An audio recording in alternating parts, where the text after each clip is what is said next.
Last night we touched the skies, a blended mushrooms, I could feel it in my head. Ribs I had seen, we've been laughing all night. Drank till the last glass we could barely see. Red was so brighter to see. The darkness is falling all over my face. Memories fading away like angry birds, reaching for a place where my voice will never reach. Can you hear my crying eyes?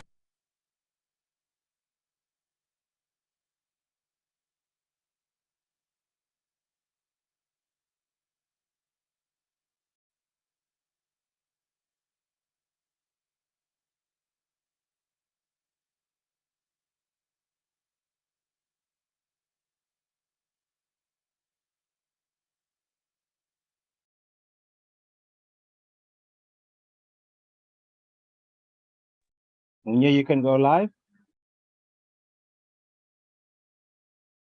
There we go. Good evening, everyone. Thank you for joining us.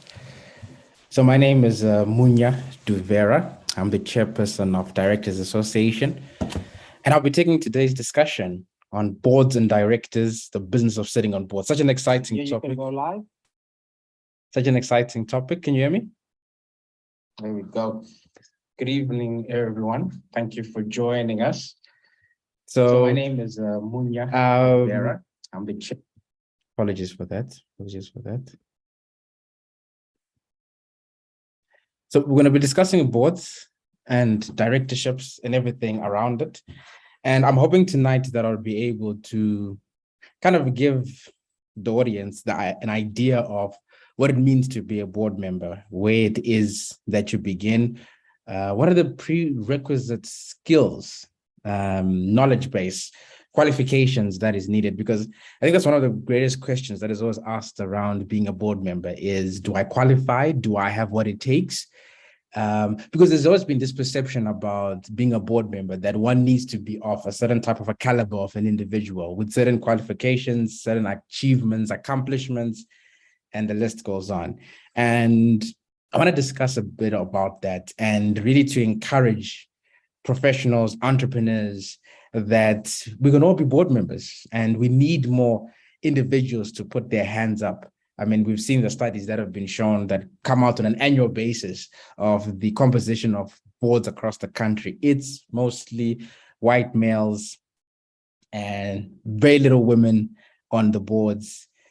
And let's discuss what's going on there. How is it that in 2022, composition of boards are still as they are since what, maybe 2000 or so? So first of all, let me thank HYBR Solutions for inviting us, Director Association, to this discussion to speak to you about boards and directorships. And I guess to begin with, I think I'll just give a background of who Directors Association is and what we do, what we're all about. Again, my name is Munya Duvera. I'm the chairperson of Directors Association. And essentially, we operate in the governance market. Corporate governance, I'm pretty sure you've heard of that term a million of times, right? Especially through the Zondo Commission. They kept on saying, where was the governance? Where was the corporate governance and so on? So we'll give a bit of a definition of what that is today as we go along. So essentially, we operate in the governance market and we provide various corporate governance services, such as setting up of boards. You might wonder, when a company wants to set up a board, how do they do it? What is needed? What are the policies that you put in place, the structures, etc.? One of the things we do is we assist companies of all sizes, be it small, medium, large, government. We assist with setting up boards. And one of the things that we've seen is, especially in the small business market, in the entrepreneur market, there's this perception again that small businesses cannot have boards, which is untrue, and we'll speak more about that as we go along. We also place individuals on boards, which is going to be very important to those of you that want to venture into the board market. Because at the end of the day, what you're looking for is to sit on a board. So the question would be, where do you go? Where do you look? How do you get the network? Who do you call if you want to sit on a board? So we provide those services as well, including shareholder services. Very important component of corporate governance are the shareholders. the individual or individuals who own a company, and we assist them with shareholder agreements and everything shareholder related. Governance audits are becoming very important in today's market because investors, stakeholders are very interested in the governance of a company. And what they would do, or what we would do rather, is to do an audit to determine the effectiveness, competency of governance structures of a particular organizations. Policy advisory services, company secretarial services, very important. A company secretary being critical, being important in the administration and being the backbone of a board, and obviously board and director training. But our greatest offering in the market is professional director development.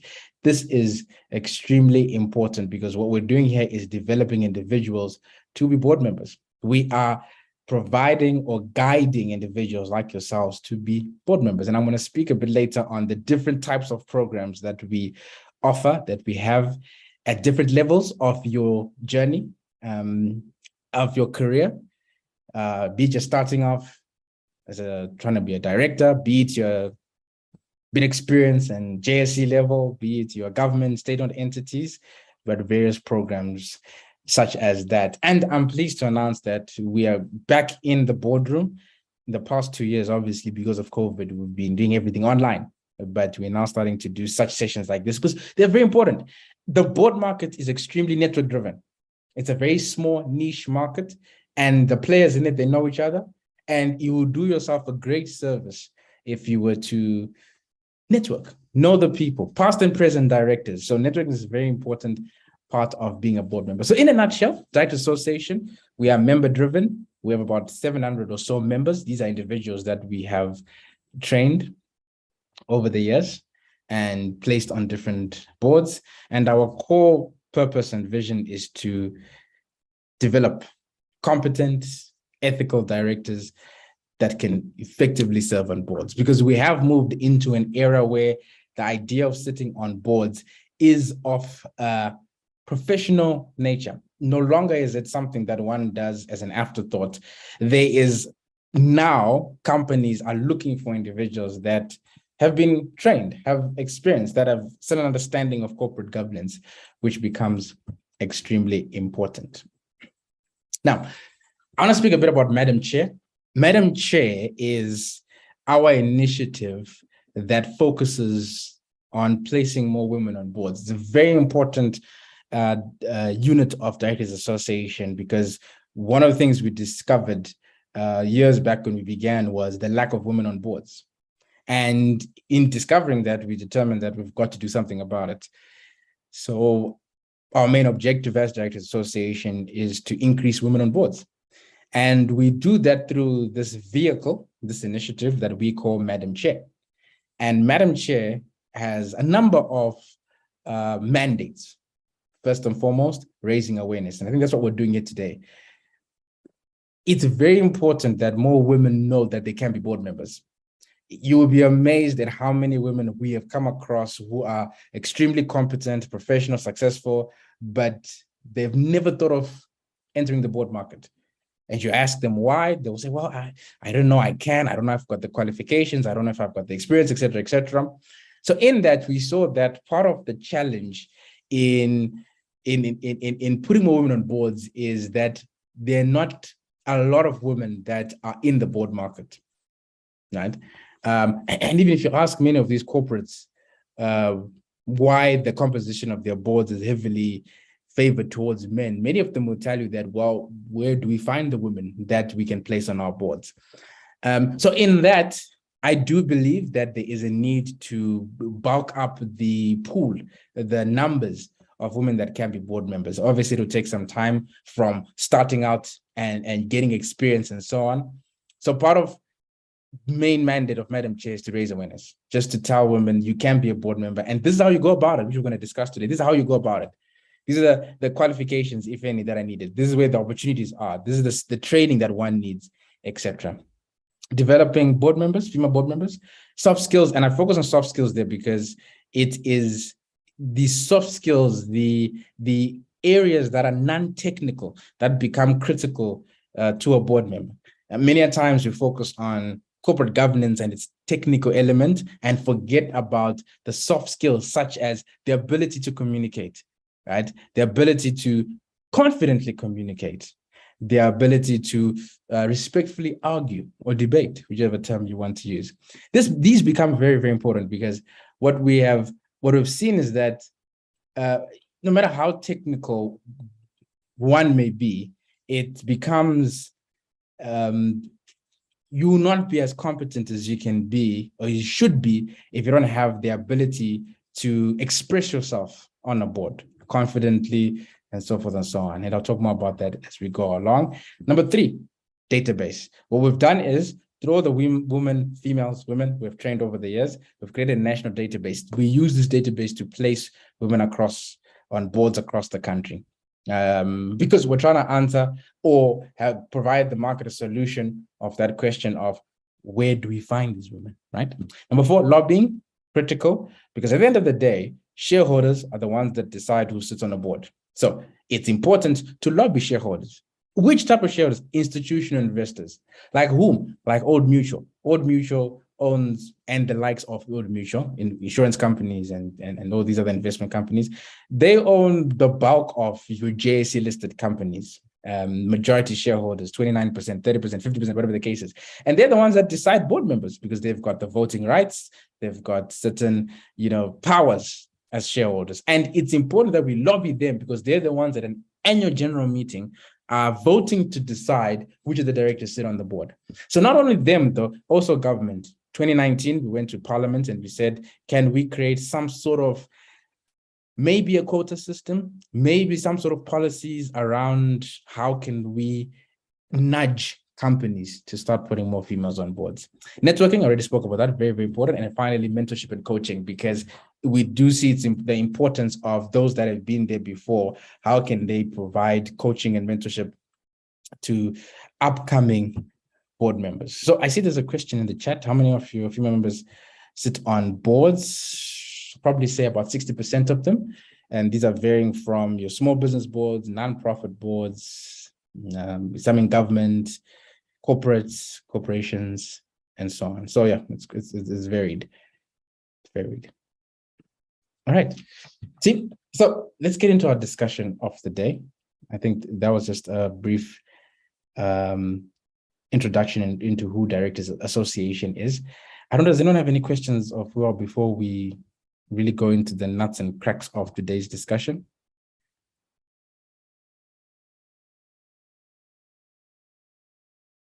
So to the session, please feel free. And I do know that some are watching on YouTube. So if there are any questions from the chat, I think the team that's monitoring, please do send chat questions from YouTube onto the Zoom so that I can answer those questions as they do come along, because I actually can't see what's going on the YouTube side of things. All right, so boards and directors, the business of sitting on boards.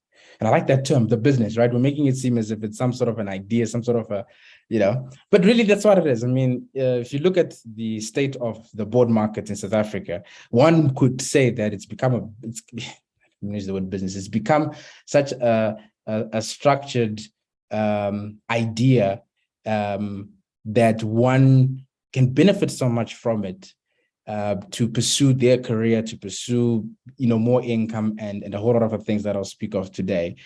And I think it is important that more people, more Black people, more women put up their hands to enter the market, because that's where decisions are made, right? That's where policies are decided that affect the employees, for an example, and a whole lot of other things. And I think one of the most important questions where we need to begin is the idea of qualifications.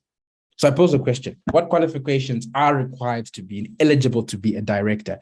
Because in the market, the perception is one needs to have or to be of a certain caliber of an individual for him or her to qualify to be a director. So according to legislation, which is what we use in the document that governs companies, directors, and shareholders, what does the Companies Act say about being a director? Well, it does not say anything in terms of qualifications of directorships. So this idea or notion that for one to be a director, there must be a chartered accountant or there must be a lawyer or so forth is not true. It's been sold to us. And I think that's the reason why many people have not entered the market to be a board member, because they assumed, oh, I'm not a PhD, I'm not an MBA, I'm not a CA, etc., etc. However, according to law, there are no qualifications that are needed to be a director. And I can prove that to you by, I'm pretty sure some of you have registered companies. You are directors of companies that you have registered. And in that, I'll pose you this question. When you were registering that company to be the director of that company, which is yours, did CIPC ask you for any qualifications? No, they didn't. That tells you that to be a director, you do not need any qualifications. However, what the Companies Act further then goes to say is that it gives the power to each company to determine criteria for its board members. Hence why when Investec is advertising for a board position, Investec would say, we are looking for someone with 5 years experience who's this and that qualifications, etc. That is Investec's criteria.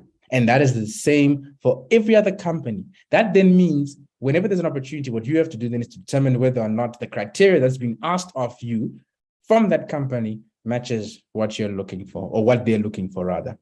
That is important, I think, because I think it will remove this whole concept of qualifications. What about age? Age is also an important, a question that we are usually asked, because the perception is that one needs to be of a matured age, right, to be ready to sit on a board. We've entered into an area where it's more of maturity rather than the age of a number, right? 30 years old, 35 years, whatever the case is. It's more around maturity. And what companies are looking for are individuals that have the maturity to make decisions that are in the best interest of the company. So when we say a young board member, we are talking of an individual that is between the ages of 30 and 45. That's considered a young board member, because if you look at the average age of the JSE, it's around 56, 57. That's the average age. So I always say this to young individuals that are in that bracket of 30 to 45, that it is a great time for one to enter the board market, because that's the time you can use to prep yourself, to sharpen your skill set, to understand yourself as a board member, how you deal with issues on the board, how you deal with emotional issues when you feel you're being attacked on the board. How do you handle that? All that prep and practice should be done at your earlier stint as a board member. So we are seeing younger and younger board members sitting on boards. I think it's a few months ago, there was a lady that was appointed as a board member of a JSE listed company. I think she's 37-ish or 38, I'm not too sure. But that just is testament that the age thing is starting slowly to be removed. Obviously, it boils down to your industry that you're operating and your profession. Because obviously, there are certain professions that one needs to have operated in that profession to become more proficient, right? So you become a doctor by the age of what, I don't know, 28-ish maybe. You can't tell me that you're an expert at the age of 30. Probably not, right? A doctor probably needs a good 5-10 years before he or she can say they're really an expert. But that's different from someone who's in strategy or in marketing. You can be an expert marketer at 31 or 32, having started at 23, 24, 25, whatever the case is. So I think that boils down to you and you determining whether or not you're an expert yet in your field. But at the end of the day, team, what do I bring to the table? Excuse the pun, right? What do I bring to the table? Because it's a competitive market. We are all gunning for the same board positions. The question is, what value are you bringing to the board? What value? And this requires you to understand your skill set, to understand the value. So that when someone asks you, what do you bring to this table? What is your strong suit? You can immediately say, I am proficient in A, B, C, D. Now that takes time to get there. That takes practice. That takes hours and months and days and years serving on boards. And later on, I'm going to speak about the volunteer model that I believe every person who's starting out in their board career should use as a volunteer to gain that experience that is needed for one to become a proficient board member. So what are the prerequisites to become a competent board member? Well, number one, experts in your field. That is without doubt number one. You have got to be an expert in your field. I am not saying you've got to be successful. I'm not saying you've got to be wealthy yet, because the days of companies putting wealthy superstar entrepreneurs and businessmen onto boards, those days are gone. Those days of Cyril Ramaphosa when he sat on 21 boards, those days are gone. I don't even know how he managed to sit on 21 boards. Where did he find the time? Those days are gone. Today, companies are saying we are looking for an expert in marketing. We're looking for an expert in HR, in strats, in legal, compliance, whatever the case may be. So that's for you to determine whether or not you're an expert yet. And obviously, it would differ at levels of expertise based on the industry, be it small business, medium, corporate, and so on. Number two, understand governance. Crucial. There is, in today's governance market, no excuse for a board member not to understand the basics of corporate governance. You must, as a director, understand how the board functions, understand the rules, the authority, the power, the dynamics, the relationships between the company, the shareholders of the board of directors, and your fiduciary duty within that. That's where organizations like us, Directors Association, come in, right? We provide certain programs, which I'll speak about later, that then can equip you with the governance knowledge and expertise, so that when you go sit on a board and the chairperson says a quorum has not been met, you fully understand what that means. Number three, generally understand every area of the business. This is important because we're in an era where directors must be able to contribute, hold a meaningful discussion on every topic on the board. We are not saying you must be an expert in everything, because that is impossible. No one can be an expert in everything. However, as a board member, as a director who has been given the responsibility to oversee the entire organization from the top holistically, you must be able to have a meaningful conversation in every discussion point. When they're talking about IT and technology, and some IT firm is pitching to the board this new tool that they want to implement to automate certain processes, you must be able to say, well, how secure is it from a cybersecurity perspective? How user-friendly is it for our employees to be able to use it? And so forth and so on. These are basic questions that a director must be able to ask. And at the end of the day, I always ask people, directors, according to law, may be held liable for decisions they made on a board. If that is the case, do you not want to make a decision fully knowing what you're deciding on, rather than just raising your hand to vote yes, but you're still kind of in limbo if you don't really sure what's going on? Because if you're held liable and the shareholders take you to court for certain things that went wrong and lost money, etc., ignorance is not an excuse in the court of law, right? And number four, board etiquette, as I said, soft skills, so important. I focus a lot on these because I've seen extremely gifted technical abilities on board members, but who did not have the ability to express themselves. So they know a lot, corporate governance, they understand legislation, legal matters, but they can't express themselves. They can't communicate confidently, debate, argue, etc. So it becomes very important.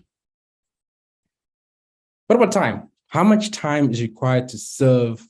Because the question, I said it just now, the days of sitting on 21 boards are gone, right? There's not enough time in 24 hours for one to cater to all that, or even 3 months where usually board meetings happen every quarter. So what is the time requirement? Well, that's up to you for one to decide. On average, most people have their primary career and also sit and serve on 3 or 4 boards. 3 or 4, 5, a bit stretching it.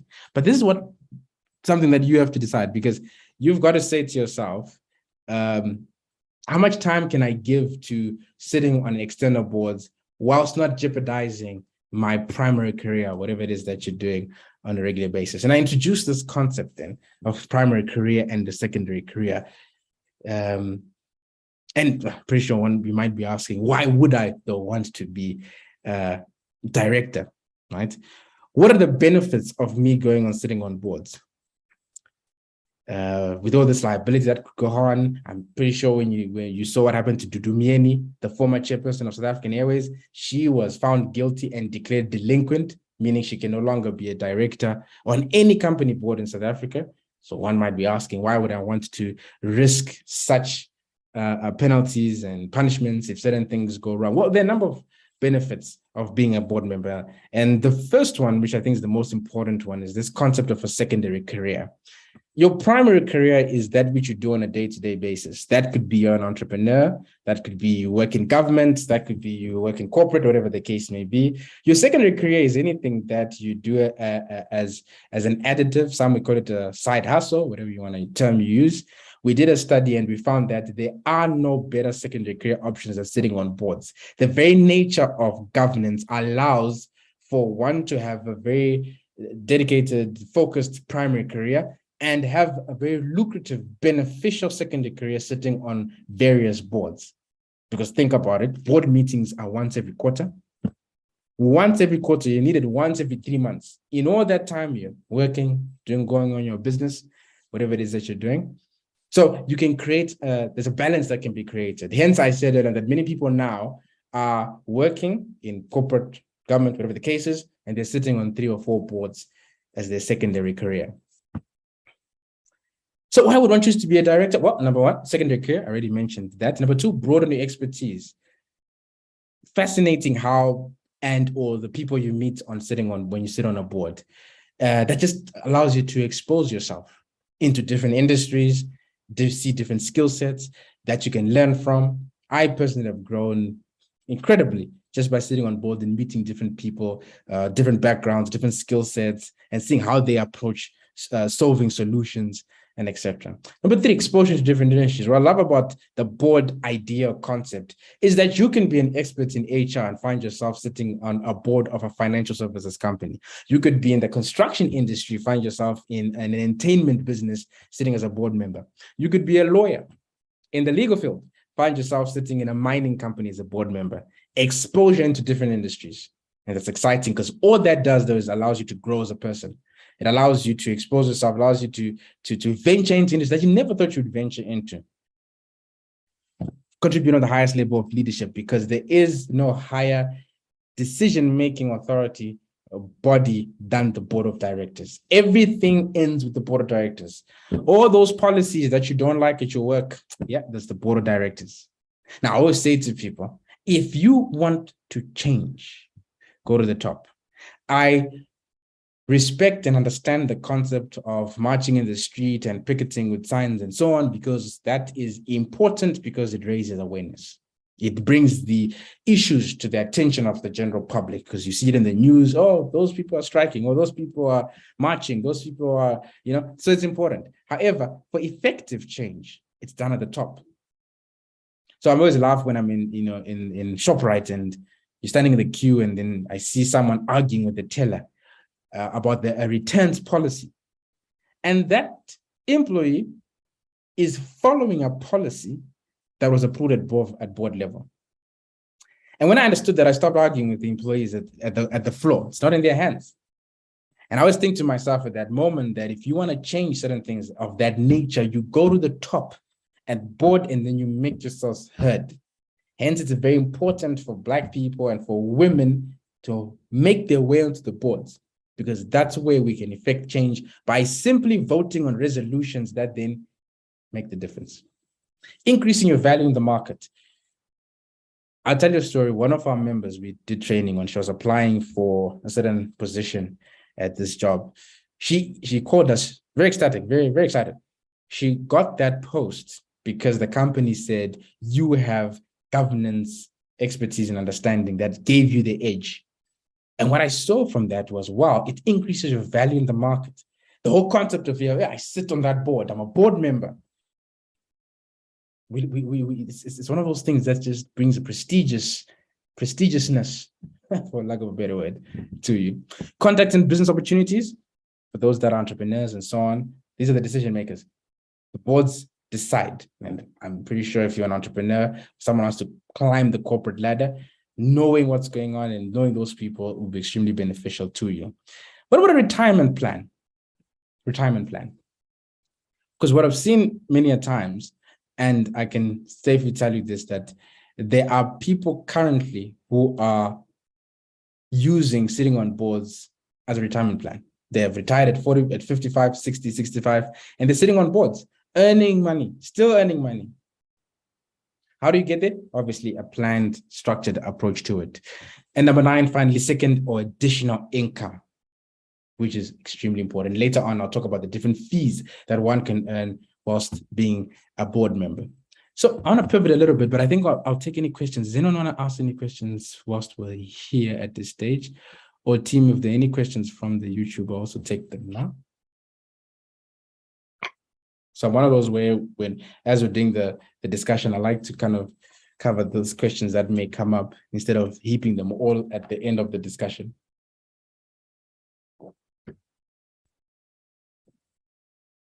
All right, happy. All right, let's move on.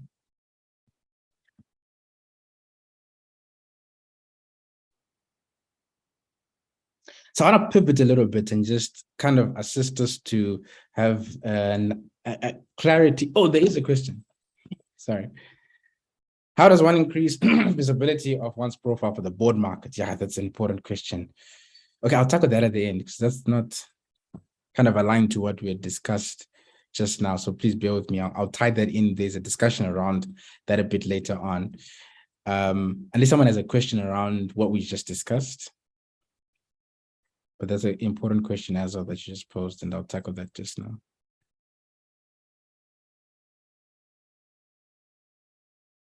Okay, so I'll get back to you on that. Don't worry, I'll tackle it. Directors versus shareholders. What I've seen is just a general misunderstanding of the difference between a director and a shareholder, because there's an assumption that the two are the same, of which those two are very different concepts, being a director and being a shareholder. And let's start with what a director is. And this is very important, especially for those that run businesses and you're a director of your company and you're also a shareholder. So what is a director? According to legislation, a director is a person that has the legal duty to manage and provide general oversight over company. So there is a legal implication of being a director. We hear this term so many times, fiduciary duty or fiduciary obligation. In that, all its meaning is that you've got a legal obligation to make certain decisions that are in the best interests of the beneficiary of the company, not in your best interests. That's the fiduciary duty. And this applies to any individual that is registered on an incorporation document as a director. You've got a fiduciary responsibility. This is the individual that is given certain responsibilities, such as this is the individual that is required when you're opening a business account, not the shareholders. When you open a business account at the bank, the banker will say, I need the directors. They've never said, or we will never hear them say, I want the shareholders, because it is the directors that have the responsibility of running the affairs of a company. And it says that in Section 66 of the Companies Act, the business and affairs of a company must be managed by or under the direction of its board, which has the authority to exercise all of the powers and performance of the functions of the company, except to the extent that this act of the Companies MOI provides otherwise. In a nutshell, it is saying that it is the directors of a company that have certain authority, and only them that have certain authority to make and execute certain functions of a company, such as opening a business account for the company, such as signing on behalf of the company to lease office space for the company. It's not the shareholders that are required. Hence, you'll never find shareholders playing a part in administrative oversight and functionality of the company, because that's not their role. Because when we talk corporate governance, essentially we are saying, what are the different duties assigned to the three core components of corporate governance, being the company itself, the shareholders, and the board of directors. And each of those three has got a core responsibility. And the directors in that have got the responsibility of running the affairs of the company, and not the shareholders. When you register a company, Very good example. When you're registering a company, and any of you that are entrepreneurs, you can attest to this. When you register a company at CIPC, do they ask you who are the shareholders? Or do they ask you who are the directors? The directors, right? Because to register a company, it is the directors that are needed, not the shareholders. In actual fact, CIPC does not register shareholding. They don't. And this is something that many people don't understand, especially shareholders. This is the reason why there are many court cases right now where shareholders are disputing shareholding, because they assumed that CIPC had registered their 20% in the business, but CIPC doesn't. There are court cases right now where people are fighting over shares, and the judge says, where is your share certificate? Then they say, well, we thought that when we registered the company, the shares were registered. And the judge says, that's not how company law works in South Africa. There's a difference between the two. What is a shareholder then? A shareholder is a person or a company or an organization that holds equity in a company. Because remember, a company can also be a shareholder. An organization can be a shareholder. Government can be a shareholder, etc.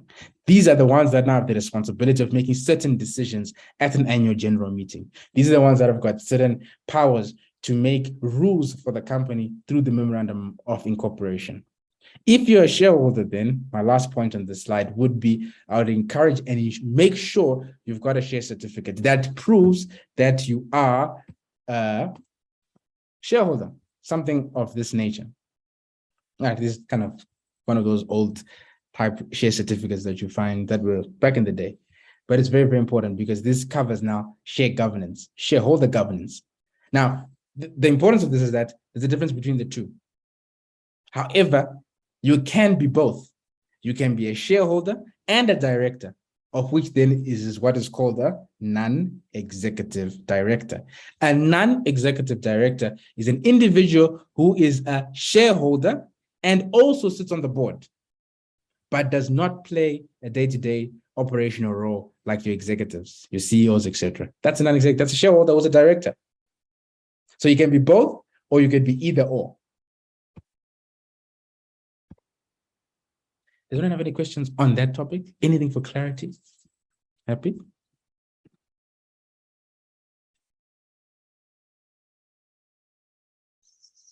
Super, Zoya gave us a thumbs up. Director's fees. Let's get into the interesting side of things. Because I want to know, sure you would want to know, how much do people earn on boards? And what is the system or structure that is utilized globally or in South Africa around remuneration of directors? And I've got a number of questions I'd like to pose before we get into it. Can one make a living on board fees alone? How much do board members earn? How are board members paid? Which industries pay the most? And can SMMEs afford to pay board members? First one, can one make a living on board fees alone? The answer is a resounding yes. I know people in the market that all they do is wake up and go to board meetings. They sit on 7, 8 boards and collecting as much as 6 million rand. I know a lady that makes about 6, 7 million rand a year just on sitting on boards. So can you make a career out of it, an entire living of it? You definitely can, but it requires you to build a name for yourself in the market to a point where you are recognizable, you are the go-to person in that director position, that you're sought after and that you command certain fees. And it takes time to build, but it's not impossible. What about retirement? Well, I said earlier on, many people use boards as a retirement plan. When I retire, I want to make sure I've put certain things in place. I've prepped myself. I've built a name that I'll continue serving on boards and earn monies as well. Now, the question is there a remuneration system that is used to remunerate directors? Because one thing, team, that we've got to remember is that directors are not employees. Directors are not treated as employees. Directors do not fall under labor law or employment law. Labor law, not employment law. Yeah, that's why a director, when he or she is removed from the board, cannot go to CCMA. A director cannot go to CCMA and say, I've been unlawfully removed on the board, because labor law does not govern directors. Directors are governed by the Companies Act, which is a different legislation altogether. So hence why directors don't get salaries, because they're not employees of the company. But they do get paid through a different remuneration system, which is fees per meeting attended. In South Africa, the general practice is fees per meeting attended. Simply said, when you attend a meeting, then you get paid for that meeting. 10,000 Rand, 20,000 Rand per meeting, 100,000, 1 million Rand. These amounts can go up there. And I'll show you just now JSE figures where you see people earning 800,000 Rand or so for attending a meeting.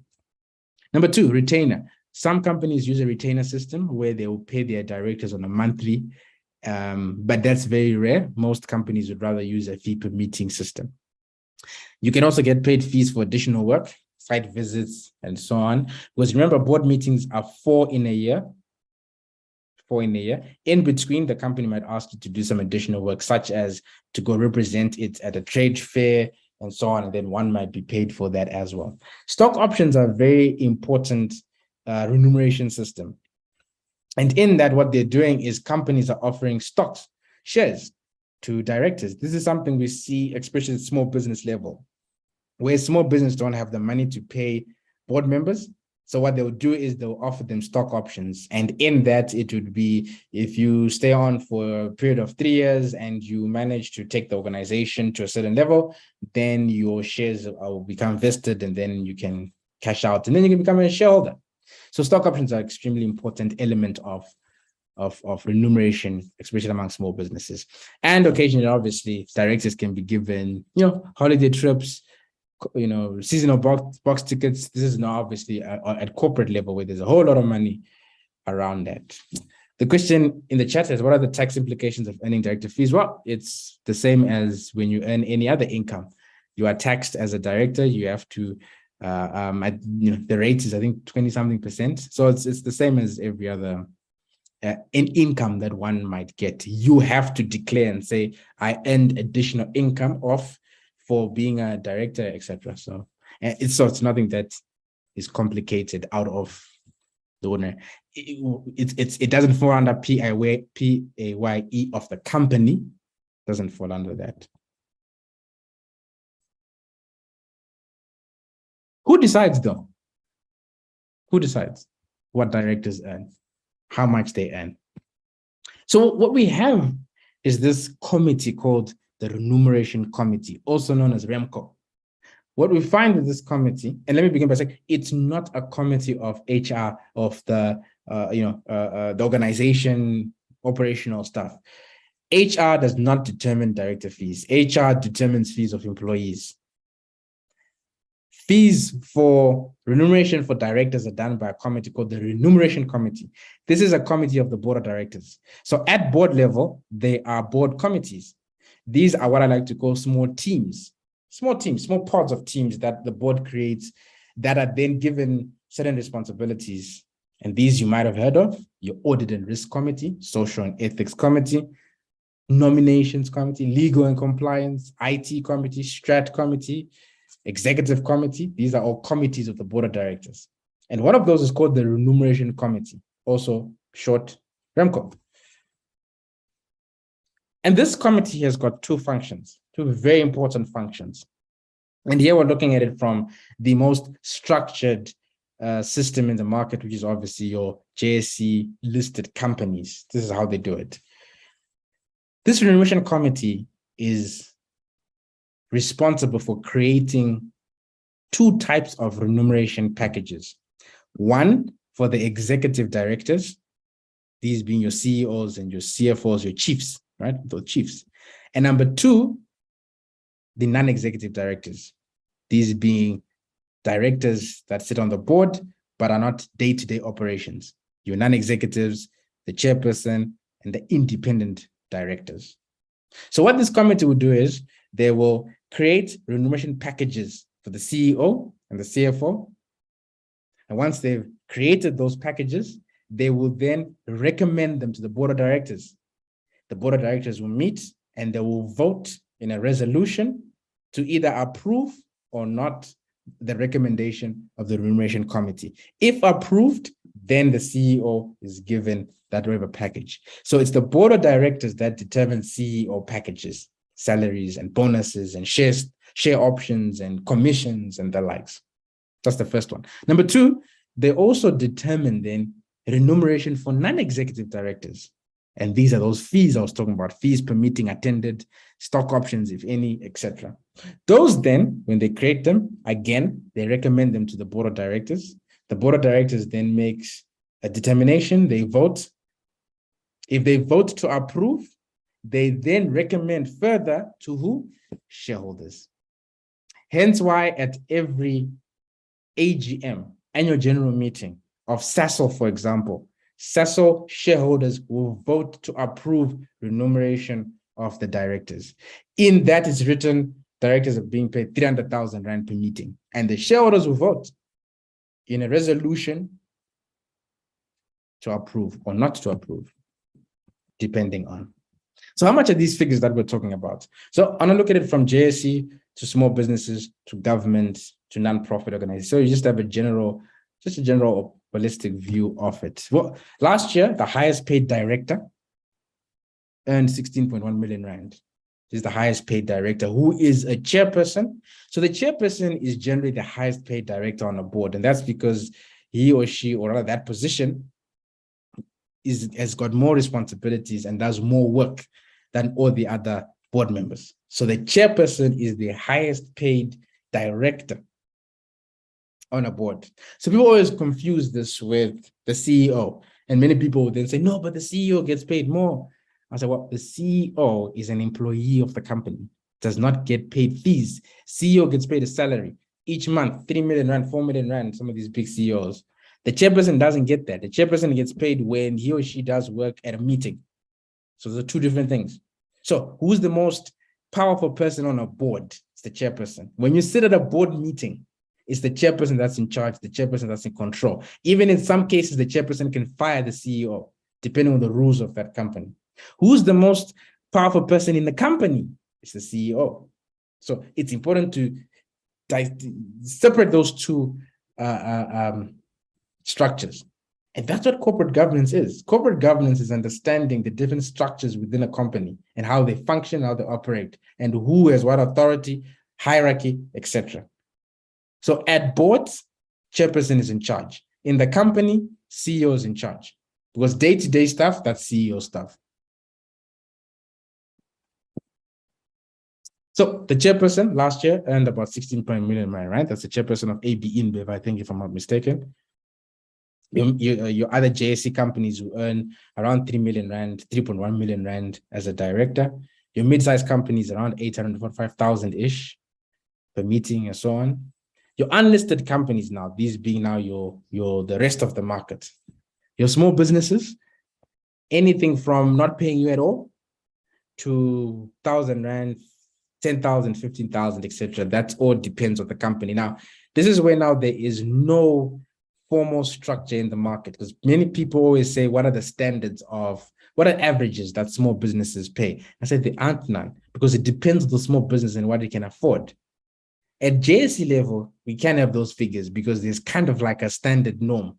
The standard, right? There's, generally this is how much directors earn. That's not the case at small businesses. Many small businesses are not even paying their board members. They bring them on as volunteers. Why? Because they can't afford. Can't afford to have to be paying board members. Mid-sized companies, 15,000, 50,000, 120,000, depending on the company again.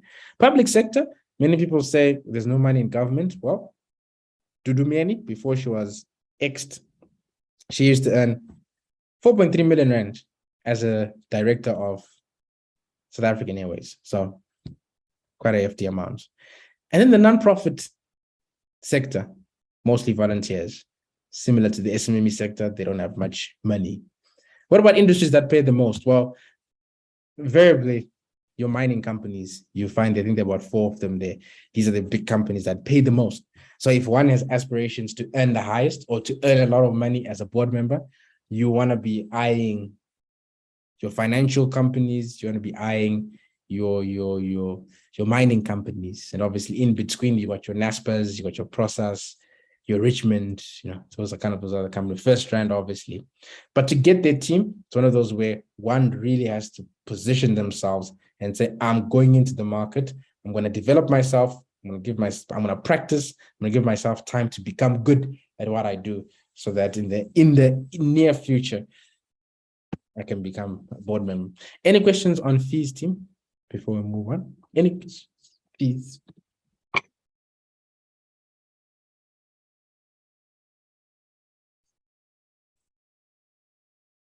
Happy. Okay.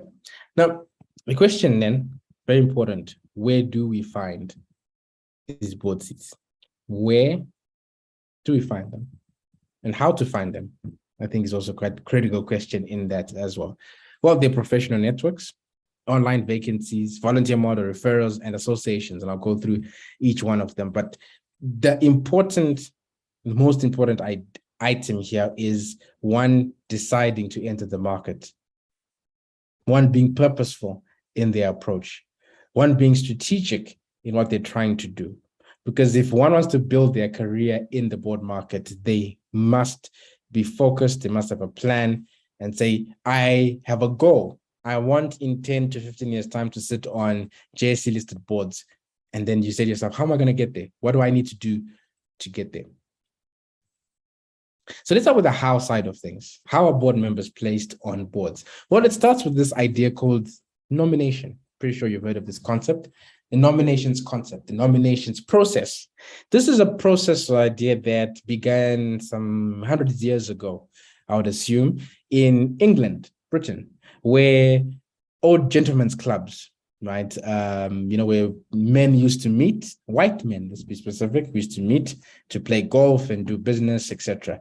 And they had this very clever system, which was very racist and very sexist in that it kept Black people and women from entering into the club, from joining the club and becoming a member. That system was very simple. If any member was to become part of the club as a member, if anyone was to become part of the club as a member, they needed to be nominated by someone who is existing in the club already, an existing member.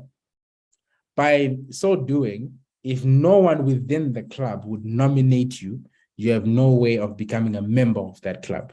Fast forward to today, that concept is, no longer the racist and sexist part of it, but it's still alive. And the board market uses that globally. And I think the reason is that we want someone to vouch for you. We want someone to speak on your behalf and say, Munya has the competency, the ethics, conduct, professionalism to sit on a board. I nominate this individual. Hence why many times when you see an advertisement on around board positions, they say calling on nominations. What they're asking the market to do is, can you nominate someone who you think has got what it takes to be a board member? That way, they're trying to remove it from you by yourself, just saying, hey, I'm applying to be a board member, right? So Direct Association, one of the services or benefits rather, we provide to our members is that nominations idea. So our members would say, listen, there's this opportunity that I found in the market and can you nominate me? And then, we put together a nomination and then we send it to that company organization. So I want to look again from the top, JSE, where it's mostly structured and the nomination process thereof. And it's really start off with, again, the committee. Similar to the remuneration committee we just spoke of now, this is a nominations committee. And the purpose of that nominations committee is to do just that, nominate directors. So what this committee does is they would keep a healthy database of potential board members. They would go into the market and source people, interview these people, and then nominate them to the board of directors and say, these are the individuals that we have determined can fit to be board members of this company. The board of directors then look at the name, then they say, okay, they vote to approve or not to approve that nomination.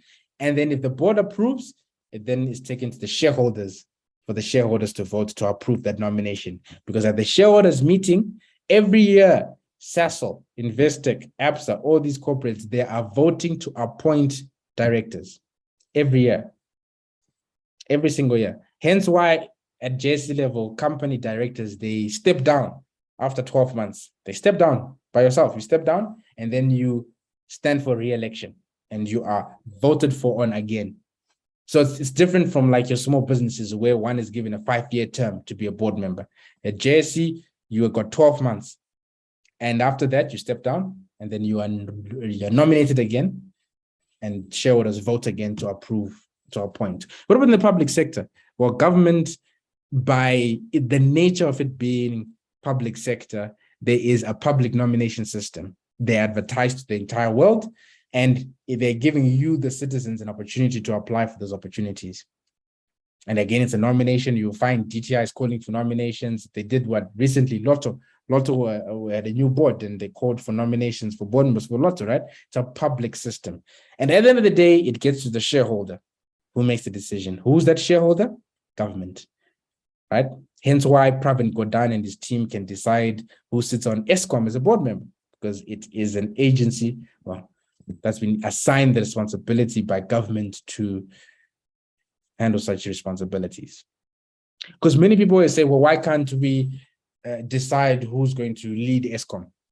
Well, Eskom is a company that is technically owned by government, not even technically, it was owned by government, and the shareholder, which is government, has the right to decide who runs it. The very same way, you and your company, you can decide what directors to put in your company. This very same way, Sasol can decide through its shareholders who's going to run the company, which directors, etc. In the small business sector, very informal and very network driven. This is where it's very unstructured. And unfortunately, the reason why small business governance doesn't work well, the boards especially, is because a small business will only look within his or her network. And because of that, is he or she really getting the best people? Probably not, because if I can cast my net to only 50 people, I can only choose from 50. Whereas if I could cast my net from 10,000, I'm probably going to be able to choose a better bunch. So the SME sector becomes very inefficient. And the same goes to the nonprofit sector. The nonprofit sector becomes extremely efficient again because it's network driven, it's very informal, and the founders or the members of the NPO will always look within the circle.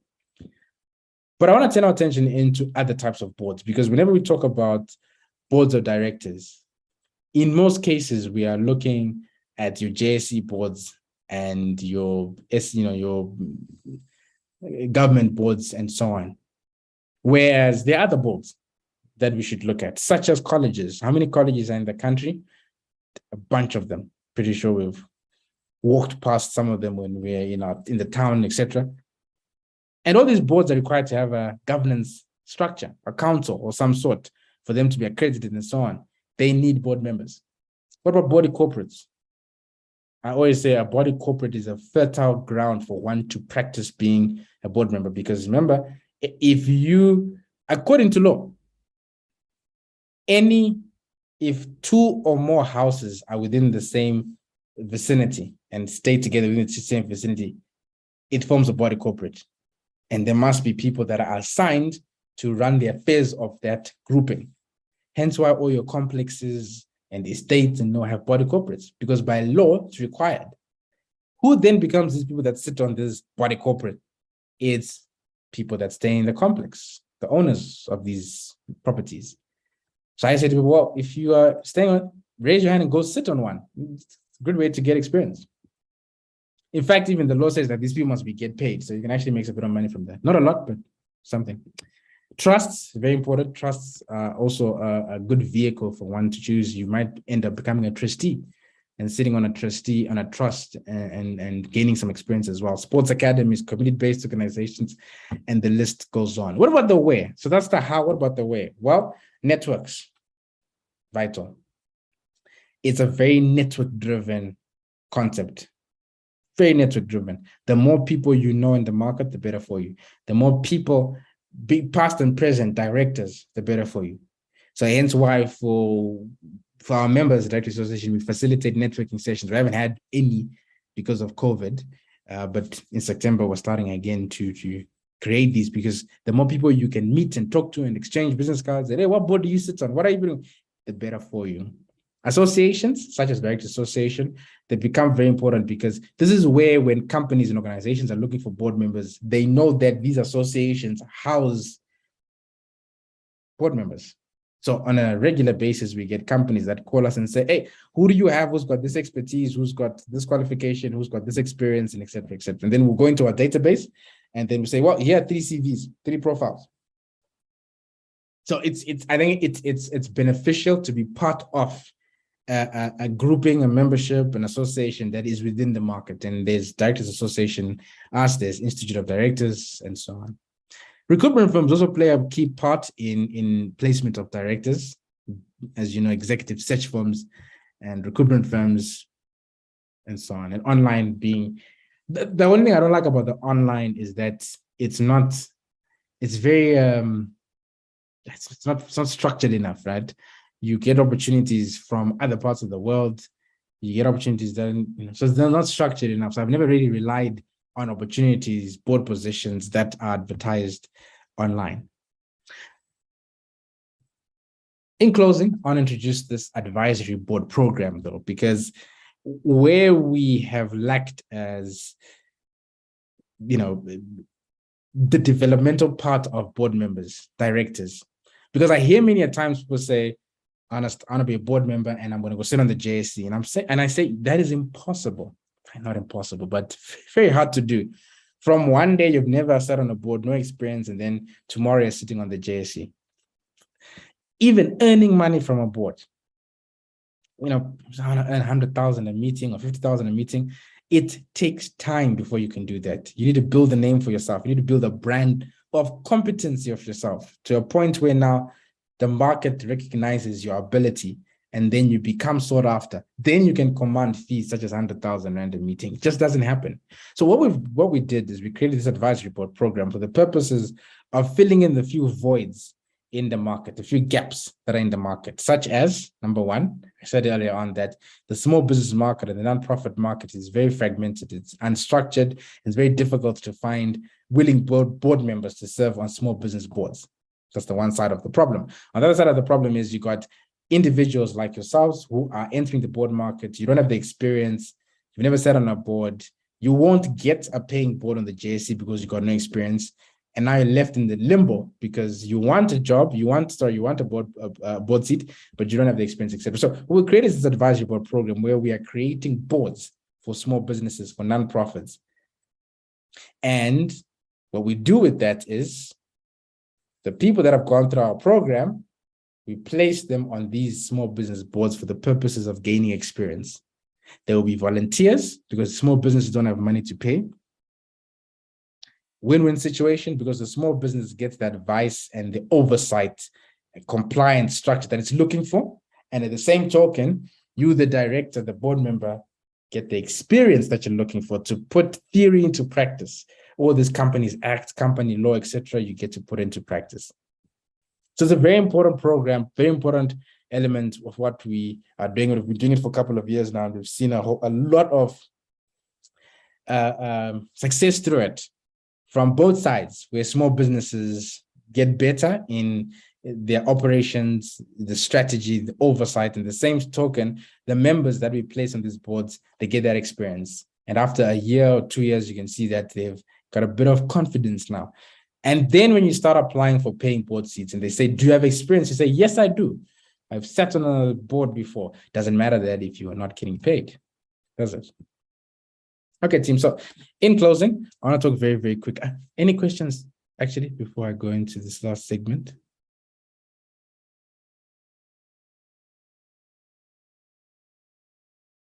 All right, happy. All right. So Tim, I just want to talk about then if one then has the desire to sit on boards, what do you do? Where do you go? Where do you get training? Where do you get development? Part of what we offer, as I said earlier on, are different developmental programs that speak to an individual based on where they are in their career, be it beginning, experienced, government, international, whatever the case is. And in that, we've got a various number of programs that you see on your screen here. These cater to an individual based on where they are in their journey. Professional Director Program, the first one is the one I want to focus on.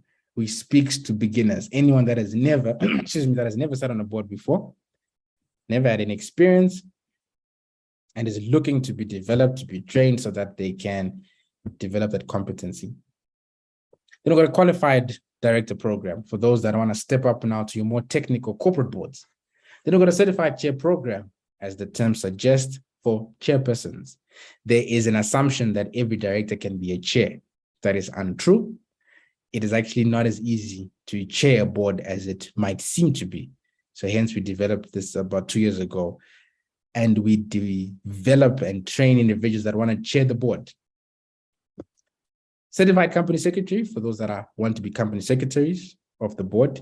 Professional public servant, those that want to serve in the public sector, state-owned entities, etc. And finally, certified international director, for those that are looking to sit on international boards, company boards of other countries while staying in South Africa.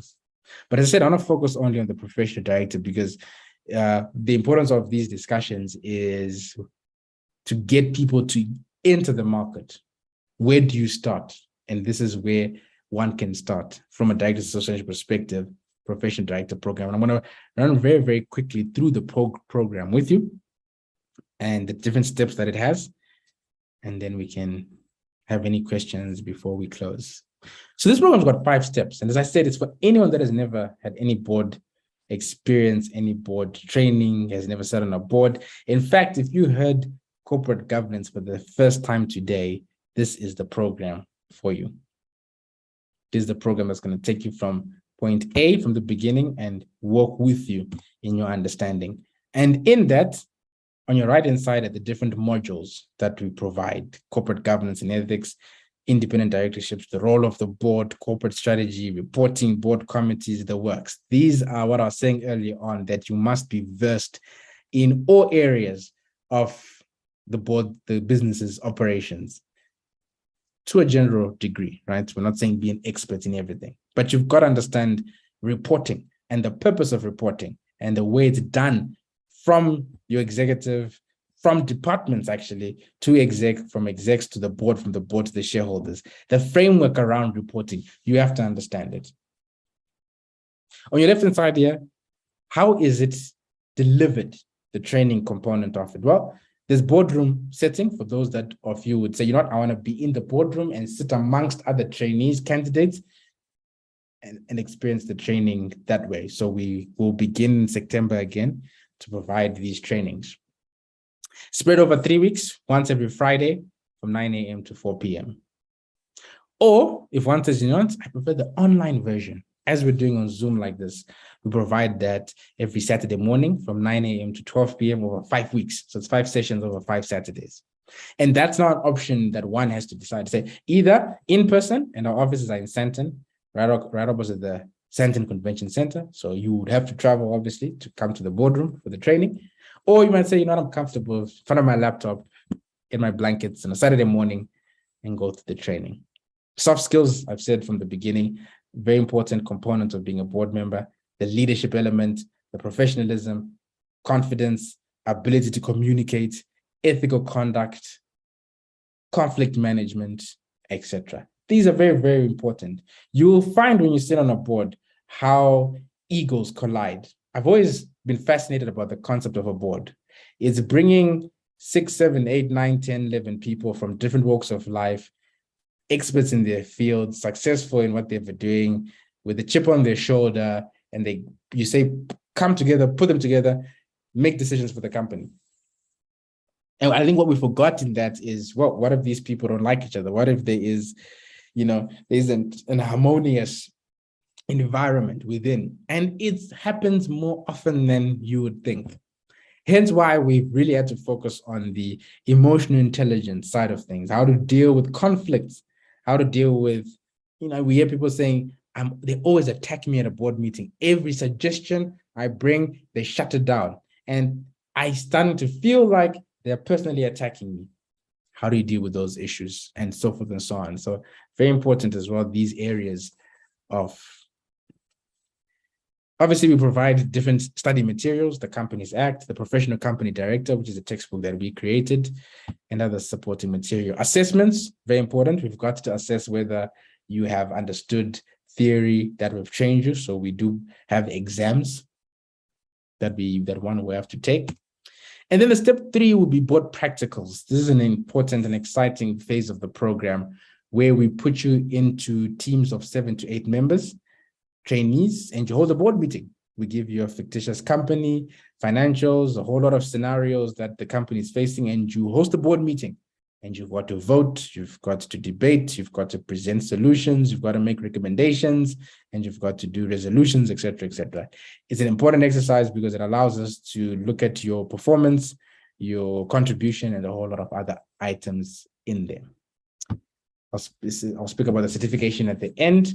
Step 4 then, very importantly, volunteer director program. This is what I was speaking about earlier on, that you've got to get the experience. You've got to sit on a board, small business, nonprofit, and just see how it's like. What happens? How do you react to situations? How do you deal with situations? So we require you to volunteer. It can be waived. It can be if you've already sat on a board and you've got experience. We just do an assessment. So there is a possibility of one not having to go through this phase, but they would have to prove that they've sat on a board and they've got to go through an assessment. After that 12-month period, put you into our national database, certify you as a professional director, professional designation, and then find paying board seats for you, which is the end goal, right? It is what we're trying to accomplish at the end. Yeah. So in a nutshell, team, I can take questions now if anyone has anything we discussed of today. And I think I'll start with the one question the previous individual asked in the chat about brand. How do you build your brand? Well, I think really it's around building. Let me read the question first. How does one increase visibility of one's profile for the board market? Number one, your LinkedIn is very, very important, and you want to make it to suit and speak to the board market.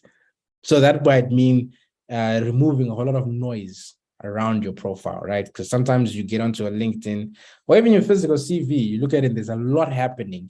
So what we try to do with our members is to say, let's speak more towards the market you want to gain, to be noticed in. And that says then be more governance, more board stuff, and so on. Another important one is to always then be, in the news and commenting and speaking around governance issues, because the more you do that, the more certain people recognize that this person is in the governance market and is always speaking and has his ear to the market. So it's really about getting more involved in the market, just putting your hand up in what is happening within the governance market.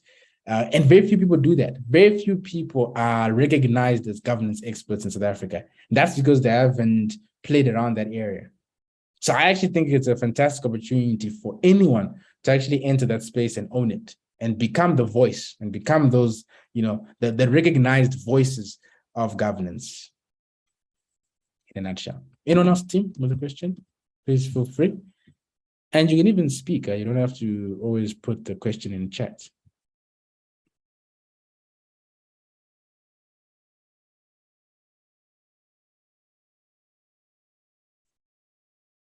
Yep. Hi, is it Munya? Yes, Munya. Yes, go ahead, Zoya. Hello, sorry. Do you mind? My video is not going to go on.